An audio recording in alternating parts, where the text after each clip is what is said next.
कौम को बताना पड़ेगा कि शहीद जुल्फ़िकार अली भुट्टो के कत्ल में कौन मुलव्विस था, सहूलतकार कौन थे। जनरल ज़िया से लेकर जजेस, वकीलों और सियासतदानों समेत जो भी सहूलतकार थे वो इस मुल्क के मुजरिम हैं।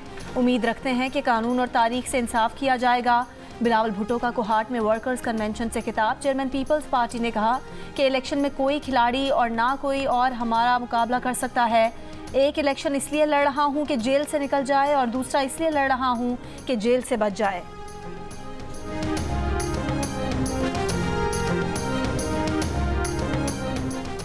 करप्शन के मुकदमे में गिरफ्तार फवाद चौधरी के 5 रोज़ा जिस्मानी रिमांड की इस्तदा पर फैसला महफूज। फवाद चौधरी को अडियाला जेल से जुडिशल कॉम्प्लेक्स ड्यूटी जज की अदालत में लाया गया।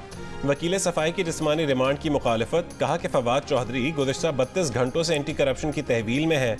एंटी करप्शन टीम 2 बार अडियाला जेल में इंक्वायरी कर चुकी है। फवाद चौधरी के खिलाफ एंटी करप्शन ने 29 नवंबर को करप्शन का मुकदमा दर्ज किया था। फवाद चौधरी कहते हैं कि वो जाली केसेस भुगत रहे हैं। एक केस खत्म होता है तो दूसरा बन जाता है।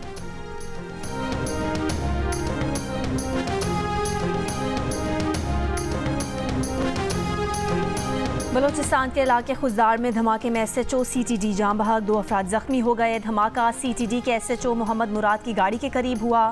निगरान वज़ीर दाखिला सरफराज बुगटी का कहना है कि दहशतगर्दों के खिलाफ जंग पूरी कौम को लड़नी है। CTD के अफसरान के खिलाफ अदलिया के हुक्म पर मुकदमा दर्ज किए गए।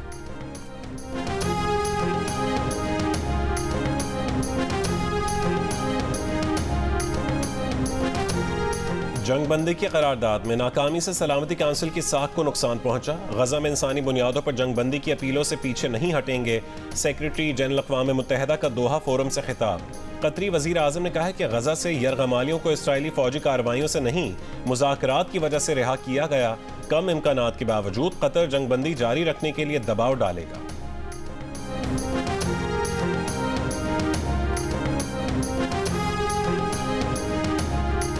गाजा में इसराइल की वहशियाना बमबारी का सिलसिला जारी। रात गाजा के मुख्तलिफ हिस्सों में बमबारी से दर्जनों फ़लस्तीनी शहीद।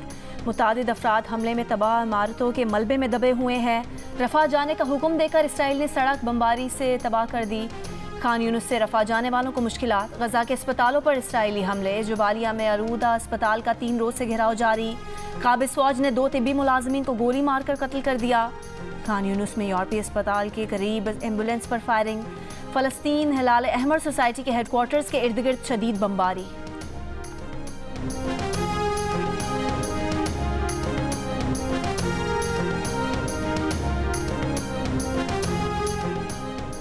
पुलिस मुल्क का करप्ट तरीन इदारा। अदलिया का करप्शन में 3रा नंबर, ठेके देने का शोबा दूसरा करप्ट तरीन इदारा रहा।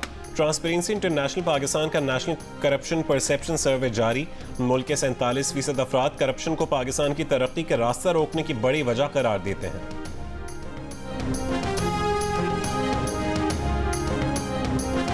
मुल्तान में कबाड़ी के गोदाम में धमाके से एक बच्चा जाम बहक और खातून समेत 3 अफराद जख्मी हो गए। फौरी तौर पर धमाके की नौइयत का पता नहीं चल सका है। पुलिस की भारी नफरी और बम डिस्पोजल स्क्वाड मौके पर पहुंच गए। मामले की तहकीकात शुरू कर दी गई।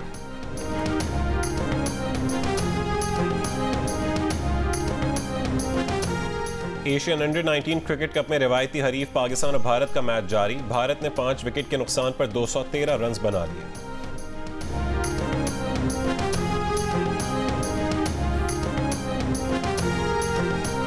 और पाकिस्तान क्रिकेट टीम मैनेजमेंट का इजलास आज पर्थ में होगा। ज़राए के मुताबिक इजलास में लेग स्पिनर अब्रार अहमद की इंजरी से मुतालिक बात होगी।